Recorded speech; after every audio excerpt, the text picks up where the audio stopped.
Welcome to Think Tank. I'm Steve Adubato. We're honored to be joined for the first time on Think Tank. Donald Parker, President and CEO of HMH Carrier Clinic. Good to see you, Don. Thanks, Steve.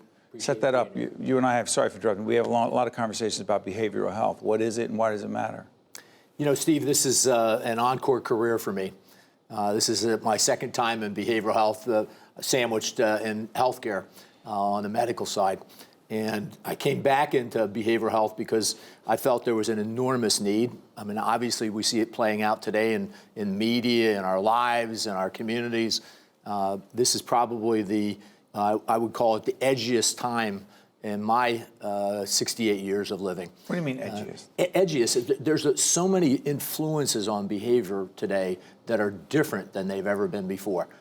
So starting with the role of our phone that's in on our body somewhere in our back pockets. Or sitting right here. Or sitting right here, ready. What's up with that? We have to have it close to us. That plays on us, doesn't it? It's security. It's security because you got to know. You got to know what's happening with the people around you. You got to know what's happening in the world. You got to know what's happening with your business. And everybody expects you to be on top of that all the time. So it's omnipresent. And you know, it's interesting. I think that the communication that takes place in the phone is very, very linear. And so it doesn't have the texture of body language, of eye contact, of all of the things that make communication effective. Take 65% of the communication value out, those things I just mentioned, and then have a conversation that has all the elements missing. It's not as valuable. It's not, it doesn't impact you as much. It doesn't have the same influence on you. And I don't think we've figured out what taking that communication out really does to us. But hold on one second. You use the term behavioral health, right? Is behavioral health and mental health the same thing? It is. We've coined the term behavioral health to take away from the stigma of mental health. Steve. Still, is it still there, Don? Still stigmatized. You know, it's 100 years, so it doesn't go away easily, Steve. And it started in Prohibition. We imputed willness to psychiatric behavior at that point in time, and it's continued. We believe people have the ability to say yes or no to being having mental health issues, and that's not the case. It's primarily genetic. Well, HMH, Hackensack Meridian Health, is a funder of what we do.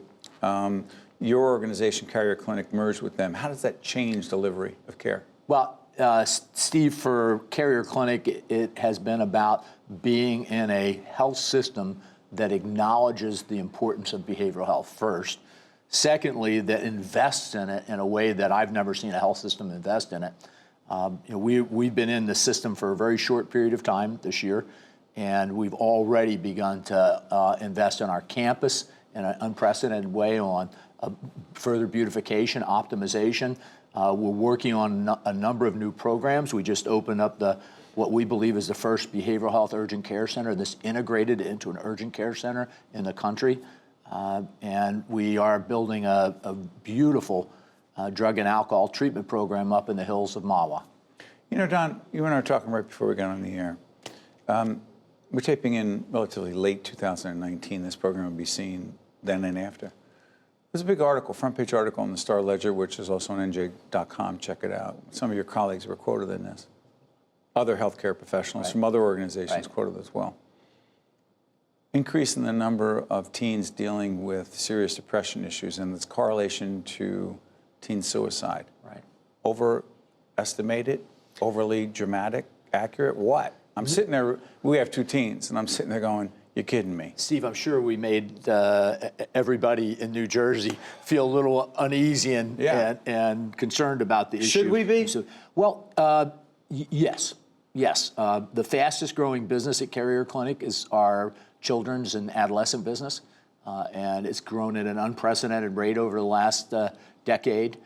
It is an area where we need significant investment in research about it, because we're just beginning to understand what's happening to our kids. Again, let me hark back to the discussion on cell phones. Cell phones is an enormous part of kids' lives, and it creates anxiety. Hold on, let me play devil's advocate. Social media, kids on social media. He or she sees things said about them or not about them. They're ignored, they're mocked, they're bullied, they're whatever.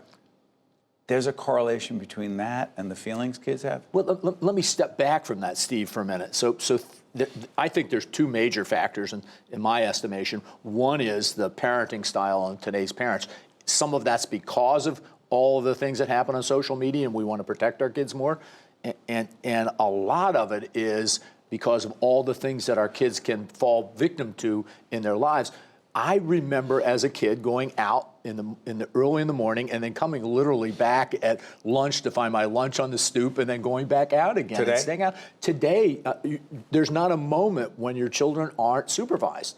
And so how do you develop resilience as a child? How do you develop resourcefulness as a child? How do you develop self-reliance as a child? All those characteristics are diminishing in their quality and the capability that kids have to use those skills. And then you couple that with a heightened anxiety and exposure. If you were, if you were somebody who was being teased, you were being teased in your classroom, maybe in the neighborhood a little bit, but you weren't being teased on a universal basis where literally hundreds of people can see it. So two things. One, advice for parents. Any concrete advice for parents? Well, worrying is not a strategy. Worrying is not a strategy, but very prudently working with your children around teaching them how to be independent and not hovering all the time, giving them some time to make their own decisions and figuring out what they're good at, what they need to be challenged on. And then secondly, I'm glad there are apps now where we can minimize our kids' experiences with their phones and with the media.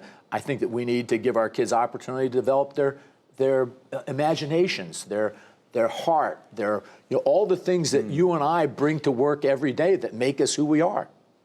Last question. The whole idea of urgent care and behavioral health.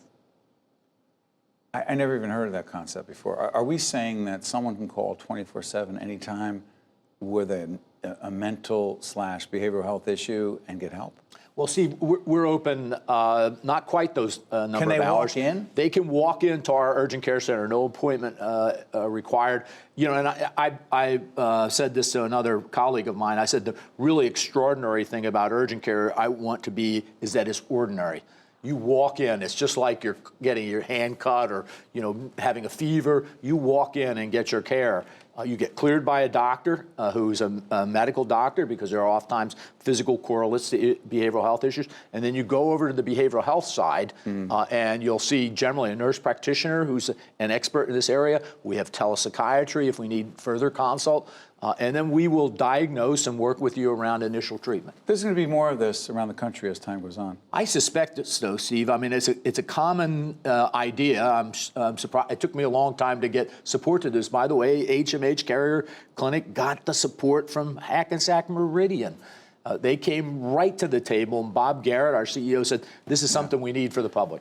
Well, again, incredibly important, needed. And we need to continue to stay on this on the media as well. Don, thank you for joining us. We appreciate it. Steve, it's always a pleasure talking to you about these pithy subjects. Pithy and relevant and important. You got it. This is Steve Adubato. This is Think Tank. Make sure you think for yourself. We'll be right back. Think Tank with Steve Adubato has been a production of the Caucus Educational Corporation. Funding has been provided by Horizon Blue Cross Blue Shield of New Jersey, NJIT, the Northward Center, New Jersey Resources, the New Jersey Education Association, Fedway Associates, and by MD Advantage Insurance Company of New Jersey. Promotional support provided by Commerce and Industry Association of New Jersey and by New Jersey Family Magazine and NJFamily.com. Transportation provided by Airbrook Limousine, serving the metropolitan New York, New Jersey area.